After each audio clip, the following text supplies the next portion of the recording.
Hola maestro, buenas tardes. Yo soy Juan Luis Gómez Medina de la licenciatura en Pedagogía, turno sabatino. Hoy yo les voy a exponer los siguientes subtemas. El subtema 3.1 es el surgimiento de la sociología de la educación. El subtema 3.2 es la perspectiva estructural funcionalista y escuela. El subtema 3.3 es la perspectiva neo-weberiana. Bueno, el surgimiento de la sociología de la educación se remota a mediados del siglo XX, después de la Segunda Guerra Mundial. Fue aquí donde empieza a entenderse la sociología de la educación como una disciplina, lo cual en su momento las escuelas aceptaron dicho término. La escuela es la que posibilita la adquisición de un estatus social. De esta manera, de este contexto, la educación es formal y estructurante. ¿Por qué? Porque eso se encarga de sancionar las trayectorias individuales, es decir, cuál es el comportamiento del individuo ante la sociedad. Asimismo, la integración, la inclusión y la movilidad social. El origen histórico de la sociología de la educación se le atribuye a quien ya es padre de la sociología científica, quien es Emilio Durkheim. Emilio Durkheim, en su afán de sentar las bases científicas de la sociología, empieza a dar a conocer tres criterios. El primero es la educación moral. La educación moral tiene que ver con aquella moral laica, independientemente si perteneces a un gobierno o un partido político o una religión. Como segundo nos encontramos con la cohesión social. La cohesión social tiene que ver con el desarrollo integral y con la integración de la ciudadanía en su comunidad, lo cual aquí tiene que practicar la armonía y la democracia, el libre voto y la libertad. Como tercer criterio nos encontramos con la división social del trabajo, en cual esto es muy importante en todo tipo de sociología, puesto a que hay que fijarse en qué es o en qué se enfoca o en qué se ocupa el individuo en la sociedad, ya sea en trabajos, por ejemplo, si se dedica al sector primario, al sector secundario o al sector terciario. Eh, la sociología, como se sabe, se originó en la antigua Grecia, pues de ahí viene su derivación. Esta toma como objeto de estudio la vida humana. La sociología como disciplina académica surge a partir de la Revolución Francesa en 1789, lo cual el término sociología fue empleado por primera vez por el francés Emmanuel Joseph Cieles y que posteriormente Augusto Comte lo retomó para nombrar algunos de sus trabajos. Bueno, la sociología como agente de socialización o la educación como agente de socialización nos menciona tres criterios. El primero es el papel de la escuela como una institución social que se va a encargar de preparar y educar a los individuos para desarrollarse en la sociedad. Esto de una forma arreglada, organizada y sistematizada. Posteriormente nos encontramos con el segundo criterio, que es el educador o la educadora. Bueno, su papel es que es el primer adulto ajeno a la familia quien tiene interacción con él. Y no solo la interacción, sino se encarga de instruirle conocimientos, ciertos saberes, ciertas formas de desarrollo en él, principalmente académica y también moralmente, así para que se prepare ante la sociedad sobre qué es lo que se le espera. Posteriormente nos encontramos con el tercer criterio, y bueno, el tercer criterio es de los alumnos y de los compañeros. Tienen un pequeño papel diferente a comparación del maestro, pero también es un poco diferente al rol adulto.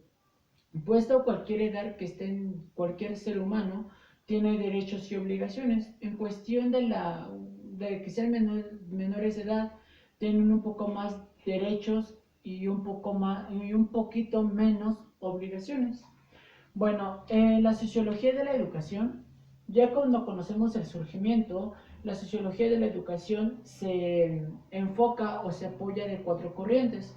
las cuales son las siguientes. La primera corriente es el enfoque humanista de la educación. Esto hace referencia al desarrollo integral del estudiante o del individuo. También hace referencia al proceso de enseñanza que imparten las escuelas. También se fija en las habilidades socioemocionales del individuo y del estudiante. Lo más representativo es que ve la forma de cómo se socializa tanto personalmente, tanto como socialmente el estudiante o el individuo en general. En la segunda corriente nos encontramos con el análisis tecnocrático. El análisis tecnocrático tiene que ver con aquella fijación de la posición tanto política, económicamente, racionalmente e ideológicamente del individuo o del estudiante que él dispone y que posee. Esto de acuerdo a la forma de pensar de la persona. Como tercer corriente nos encontramos con la sociología, funcionalista de la educación. Esta tiene que ver con el papel de la escuela y su educación como un cambio social, lo cual aquí dice que también se puede emplear el esfuerzo propio y la fuerza. Como cuarta corriente nos encontramos con el enfoque marxista. El enfoque marxista relaciona la educación y la escuela con lo material, con lo económico y con lo ideológico. Y con esta parte pues ya concluimos el primer subtema, el surgimiento de la sociología de la educación. Posteriormente iniciamos con el segundo subtema, 3.2, estructural, funcionalista y escuela. Bueno, esta corriente se inspira en la teoría funcionalista moderna, puesto que toman como eje principal los problemas de normas y valores. Esta corriente también se encarga de estudiar los desequilibrios momentáneos de los individuos. Esto debido a la actualización o evolución del sistema general de la sociedad, asimismo de la enseñanza particular. Aquí define esta perspectiva estructural funcionalista, define a la escuela como un punto estratégico hacia un cambio del estatus social, lo cual aquí nos menciona que según esta perspectiva humanamente, el individuo al egresar profesionalmente puede tener la adquisición de un cierto estatus social o ciertos privilegios o ciertas posibilidades que él tiene según su preparación. Bueno, la teoría estructuralista, funcionalista, también visualiza la escuela como un elemento del conjunto sociocultural. Asimismo, también visualiza un sistema estructuralista, de una estabilidad normativa, lo cual aquí un investigador de cuya perspectiva, que es la estructural funcionalista, nos menciona 5 presupuestos en 1986, los cuales consisten en los siguientes. El primer presupuesto consiste en que la sociedad se haya estratificada. ¿Qué quiere decir esto? Que la sociedad ya va a fijar las clases sociales según el estatus, la riqueza, el poder y la ocupación del individuo. Como segundo presupuesto nos encontramos con que la movilidad social es posible dentro de un esquema estratificado. Esto hace referencia a que va a haber diferencias de clases sociales, va a haber una desigualdad social. Como tercer presupuesto nos encontramos con la escuela, que es un papel importante en la movilidad social. El cuarto presupuesto nos hace referencia a que en que la educación y la escuela tienen un papel muy importante en la adquisición y en el cambio de un estatus. Y bueno, como quinto presupuesto ya nos hace mención de que la movilidad social va a estar regida a un estrato social, lo cual esto va a permitir a que el alumno pueda acceder a un cierto nivel a un cierto estatus después de que ya se haya egresado.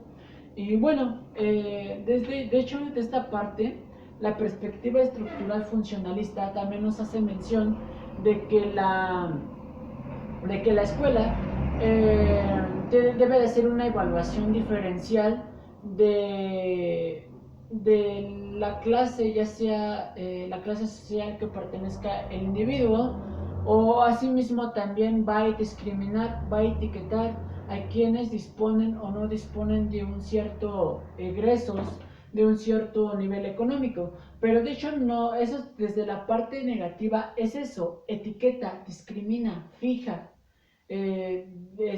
hace una desigualdad.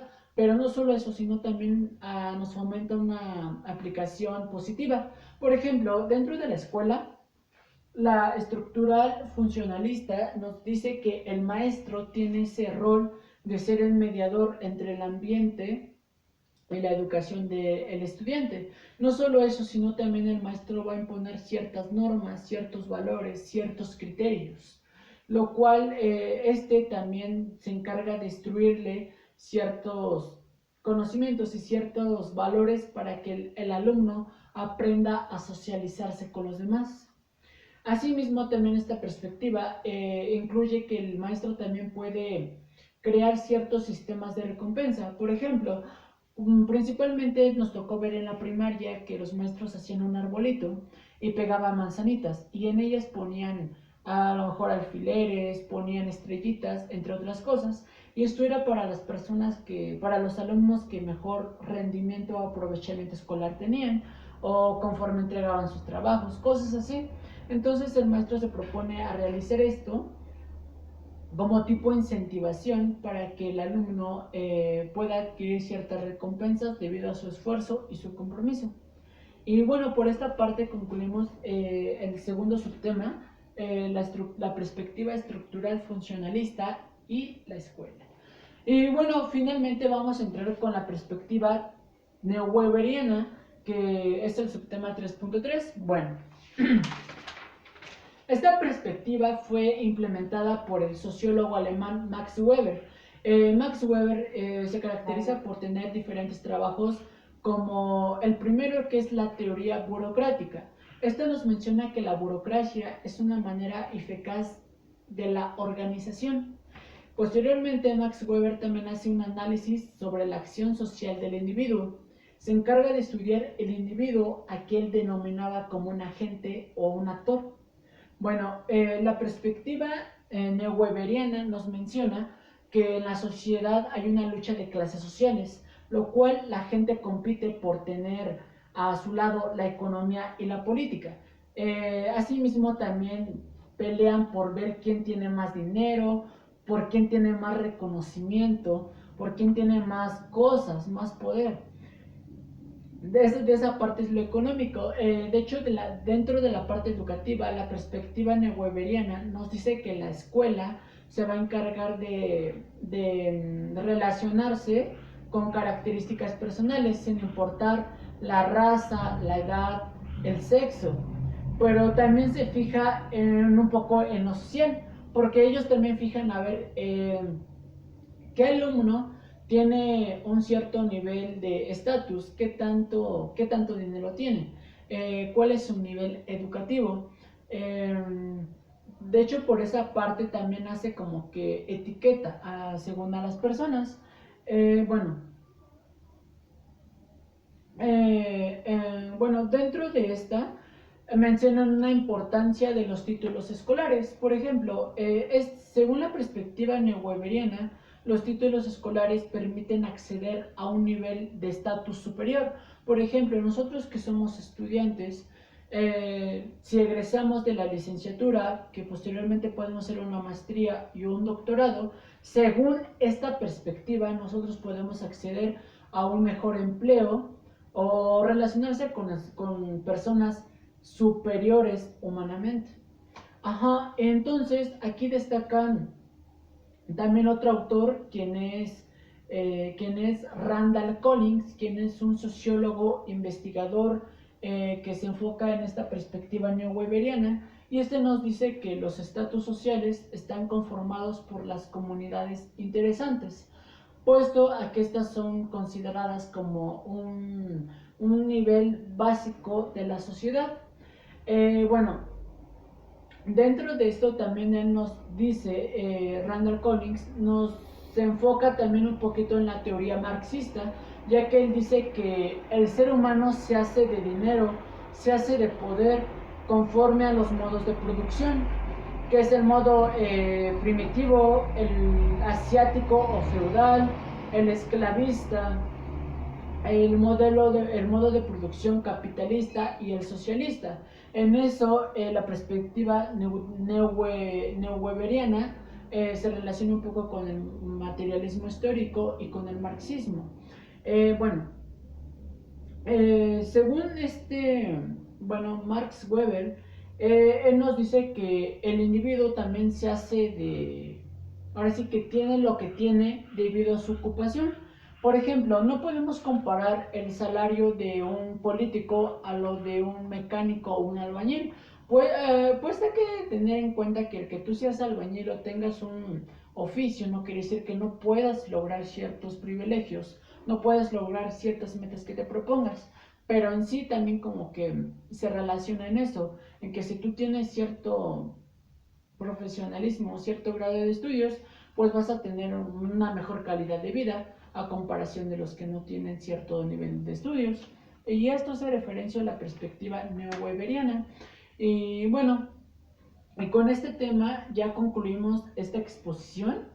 Y bueno, y con esto ya sería todo. Gracias.